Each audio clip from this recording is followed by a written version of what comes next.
Righto folks, I'm here with Adam Barnes. Welcome to my little show, Adam. Thanks Craig, it's been a great day. Great to have you aboard. You are a guru, flathead whisperer, all those terms. Now your CV, and we'll get through some of that as we go through the show, reads very impressively. You are a well-credentialed angler. You really know your stuff, and we've shown that today. Righto Adam, we're going to go way back when. Tell us about where you grew up and some of your very early fishing memories. Yeah, well, we grew up pretty much in the tablelands down in New South Wales, around Picton and Bargo and things like that. So mainstream fishing wasn't really, it was holiday stuff that we went to. So we had freshwater streams and rock pools and things like that. So a day's adventure walking down with them with little rods and things like that, flicking little flies and whatever we had available, and just picking up little trout and yabbies. That's where it all started. It was grassroots stuff, and it just gave you that connection as well to you and the environment. So it just made it all that more special really, and yeah, gave you something to look forward to as you were growing up. Pretty special area down there too. It's a beautiful country. Absolutely. And and God's country. So obviously now living on the Goldie, when did you move up here? It was probably about 86. Okay, so well and truly done your apprenticeship? Yes. Fully bona fide Gold Coastian now? Yes, yeah, true rooted. So let's move on to a little bit about your, we talked about your grassroots fishing, those streams and that real sort of grassroots fishing. Yep. When did that start to change? Obviously after you moved up here and the influences? Yeah, definitely. I think in the early days from there, we used to take trips to Budgie Foster Tuncurry and places like that, and sort of started to open up the saltwater side of fishing for me. And it was those trips out with Dad and things like that in those early days, and handline and even getting big monster bream and things at Flint and Stirl and Lillipilly and places like that, Nowra, Barrow Waters, all that sort of Central Coast stuff. And then yeah, moved up to here, and just the ease and accessibility of getting to prime fishing spots up here was just overwhelming. So yeah, we put the motorbikes away from driving in the country and stuff to getting tinnies, and fishing took over, and it never stopped from there. And so yeah, just loved it, can't get enough of it. Into tournament fishing, how did that come about? You obviously had a bit of a progression through that? Sure, well when I first sort of started watching and the ABT brim tournaments and that were televised, back when Tim the Brim Morgan and places, guys like that were fishing through it, really started to open me up to, how easy it can be once you get it right to catch fish on lures, and the challenge you face with catching fish on lures was really what grabbed me and took me to places where I didn't think I'd go, and with fishing, and just sort of progressed, and then when sort of I realised that I was doing okay with the lures, it was the Flathead Classic. It was the Gold Coast Flathead Classic was the #1 event for me that I wanted to get into and excel at, but I wanted at least 5 years of work and up to know I was at a quality enough to give some of these top guys a bit of a run for their money. So it took a while, but we got there. So talking about the Flathead Classic, you have established yourself in that top echelon now. You're very competitive. Yep. Tell us about your best result. Yeah, so from the 2018 Classic, second place overall team, the first place two-man team. I got second place individual angler, and we held that for up until even the day 3 we were leading that, and it was just not enough fish on the day 3 to take the win. But look, and to have a mate on board that had never really fished for flatties that much, to bring him into 4th place overall, probably the best, most memorable time that I've ever had in a competition and fishing itself. So, and for those that don't know, the Flathead Classic is undoubtedly the premier Flathead Classic or Flathead event in Australia. It attracts in excess of between 600 and 700 anglers, close to 300 teams. Yep. So no mean feat. You're talking about guys that have fished these local waterways for years, know this place inside out, have all the technology, all the gear, and you worked hard and got the results. Yes, So. well that was that year. I pre-fished pretty much the entire year, and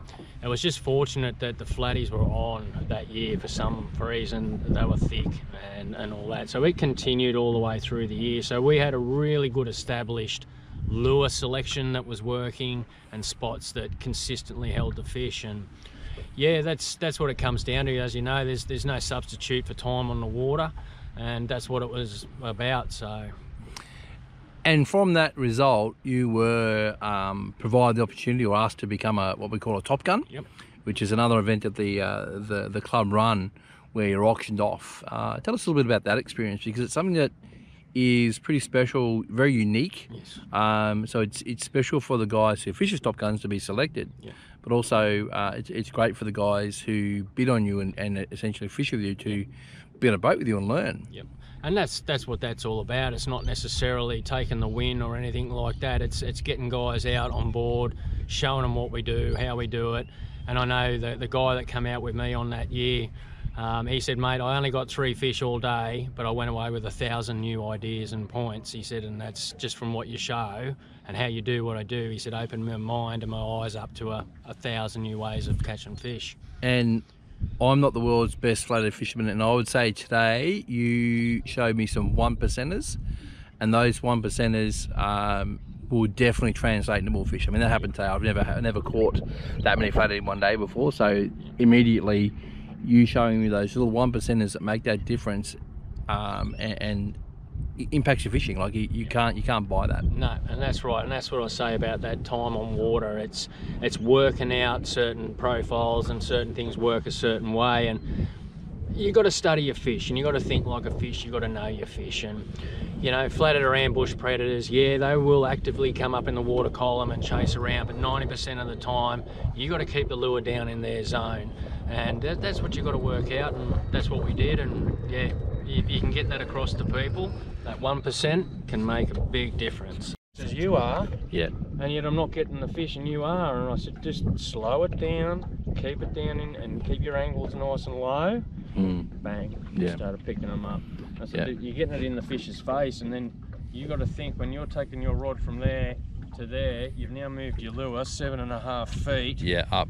In a second, in Yeah. less than a second. Yeah. And the fish has seen it, and all of a sudden, It's gone. Yeah. I said, so slow it, tiny little twitches.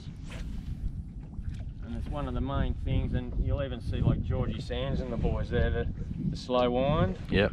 and the twitch. Slow wind, and the twitch. Yeah. And it's just keeping that thing right in their face. Yep. And I did a lot of fishing in the canal, so I had a lot of clear water and just land-based. And I was watching the flatties coming off the deep and following me lure, and they'd follow it and stop when I stopped. Yep. And they'd follow it and stop, and then the moment you went to lift it off the bottom, off they went and hit it. So. Alright, Adam, run us through the gear we've been using today. Yeah, mate. Look, we've been running 3 to 6 kilo rods with about 15-pound main braid, 15-pound leaders, and just 3-inch sort of Z-Man paddle tails and things like that, little 1/4 ounce TT Demon Z heads on them and headlocks. And mate, it's just been working a treat at the moment. I know for myself, I was on the Z-Man today. I think you called it the Bad Shad. Bad Shad, which worked a treat. I used one plucky all day, like I'd caught probably 12, 15 fish, I suppose. And that lure is still in perfect condition. Condition, even pulled a 67 in too. I know. And so run us through, you run couple of different patterns today, so run us through those. Yep. So this is pretty much one of the main ones that actually almost won me the 2018 Gold Coast Flathead Classic. This is the exact same lure, little 1/4 ounce TT Demon Z. I really like the white jig head on it. It seems to bring that pink and colours out with it, with a little nose on it, mate. And that lure itself has probably caught 50, 60 fish, and is still perfectly ready to go. So, and I do like these little spiral clips as well that I have on them, and comp times you can really spin the lure off and put a new one on in no time at all. Very good for flatties, don't bother them one little bit, compared to something like when we come into the trick shot. Now that's the Nedlock jig head on it, so that profile there is going to sit basically straight up and down off the bottom like that. And what you end up with is that tail doing that in the current. And that's irresistible. Long pauses, and when you hop it up, she hops up, it turns, and it comes literally straight back down to the bottom. Where you come over to the Demon Z, which again I was explaining, the burn and drop. So that is going to drop more on a slide, and it's going to sit on the bottom, and it may get a bit of a rock this way, but you're going to get that. You're not going to get that perfect vertical tilt. So that's the difference, and just that type of change has made all the difference. So it's good to have that variety when you need it.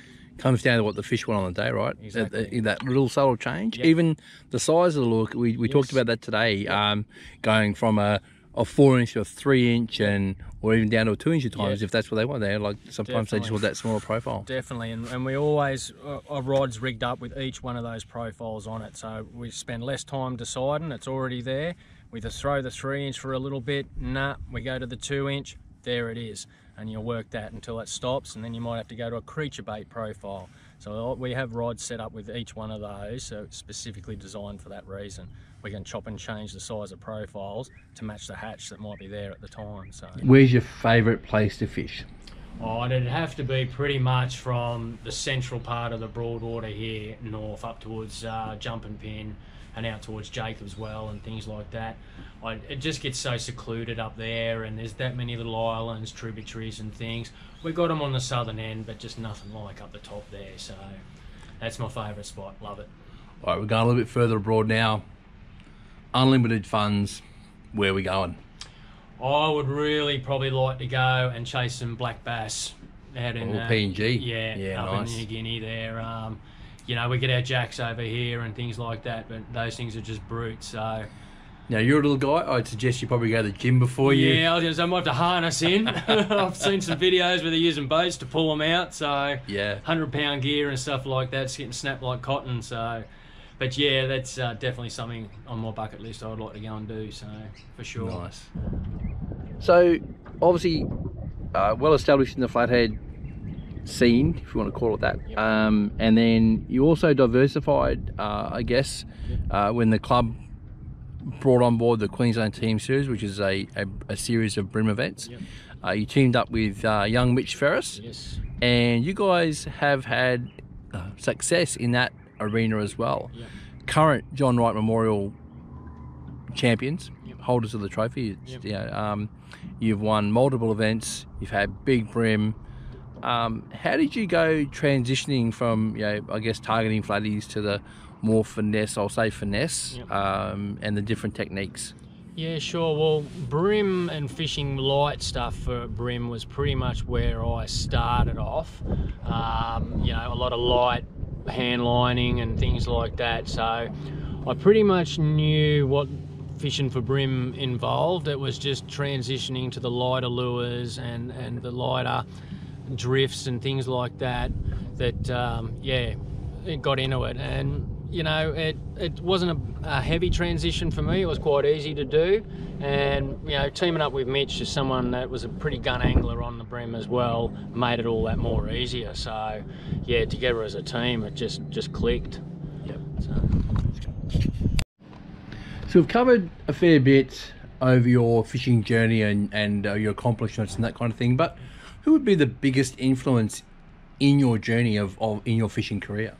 Probably for me, like, there's no one really in the scene, professional scene, that stood out. It was Dad that gave me most of my introduction and experiences and things like that. Showed me all what I needed to do, and I just took it from there, you know. And with the evolvement of the gear and the technology and the lures that came through, it just become natural to me to go through. But without Dad's influence early on in my life, then yeah, I could have been in a completely different situation. So yeah, I'd have to say the old boy, yeah, he's done well. Nice work. Got one lure on the Goldie, chasing flatty.